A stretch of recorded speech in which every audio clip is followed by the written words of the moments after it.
នាងខ្ញុំម្ដងទៀតនៅក្នុងកម្មវិធីជួយឡាយដំណើរអស់សុវែនអផងដែរហើយថ្ងៃនេះផងដែរនាងខ្ញុំក៏នាំអារម្មណ៍បងប្អូនចាមកធ្វើទ្រីងថ្មីទៀតហើយចានៅក្នុងមុខខ្ញុំនេះគឺសុទ្ធសឹងតែជា ingredient ដែលសំខាន់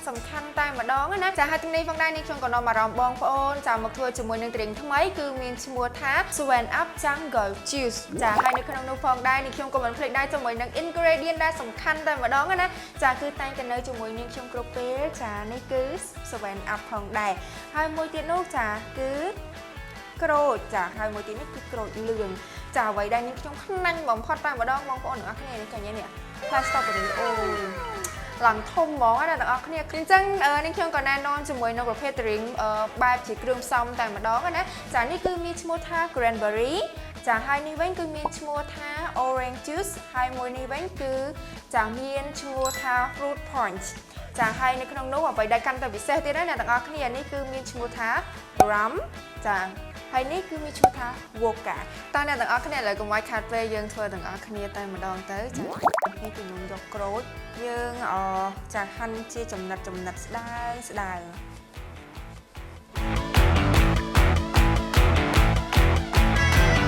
ចាអញ្ចឹងគឺនាងខ្ញុំដាក់ចូលកែវតែម្ដង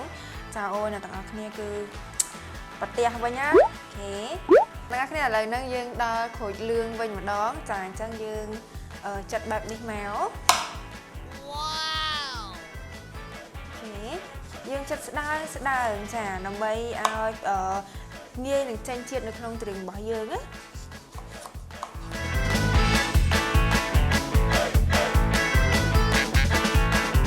អូខេអ្នកនរគ្នាឥឡូវហ្នឹងក្រូចគឺយើងបានចាត់ហើយអញ្ចឹងគឺយើងចាដាក់ចូលក្នុងកែវតែម្ដងអូខេអញ្ចឹងយើងតទៅមួយមុខទៀតចាគឺផ្លែ strawberry ហើយផ្លែ strawberry នេះគឺយើងអាចចាត់បែបដូចគ្នាជាមួយនឹងក្រូចលឿងផងដែរ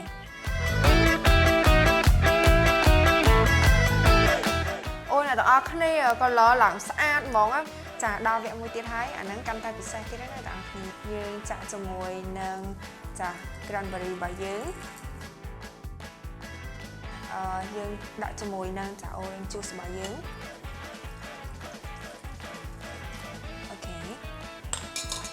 ចាហើយបន្តមកទៀតគឺយើងចាដាក់ចា fruit punch ចាហើយយើងកុំភ្លេចដែរជាមួយនឹងចាការដាក់ vodka ហើយគឺយើងដាក់ rum អូតែអត់គ្នាតំណងខ្លាំងមែនតើណាចាដល់វគ្គយើងដាក់ទឹកកកម្ដងអូខេអ្នកទាំងអស់គ្នាឥឡូវនេះគ្រឿងផ្សំដែលពិសេសចាសម្រាប់នាងខ្ញុំតែម្ដងនេះគឺ Suwen Up តែឥឡូវហ្នឹងយើងចាក់តែម្ដងអូអ្នកទាំងអស់គ្នាអូ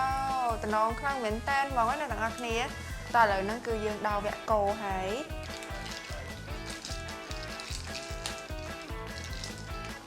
កូរប៉ុណ្ណឹងបានហើយតែទាំងអស់គ្នាគឺនិយាយថាឡើង colorful តែម្ដងណាគឺអូខេអ្នកទាំងអស់គ្នាឥឡូវនេះខ្ញុំសូមចាក់តែឲ្យអូយអ្នកទាំងអស់គ្នាគ្រាន់តែឃើញហ្នឹងក៏តំណងដែរឥឡូវនេះចាក់ហើយ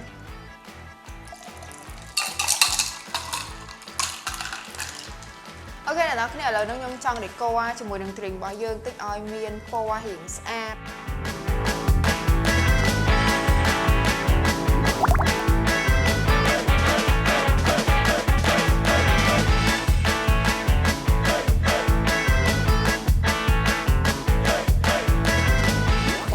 អ្នកទាំងអស់គ្នាឥឡូវយើងដល់ម៉ោង test ហើយដាក់យើង test មក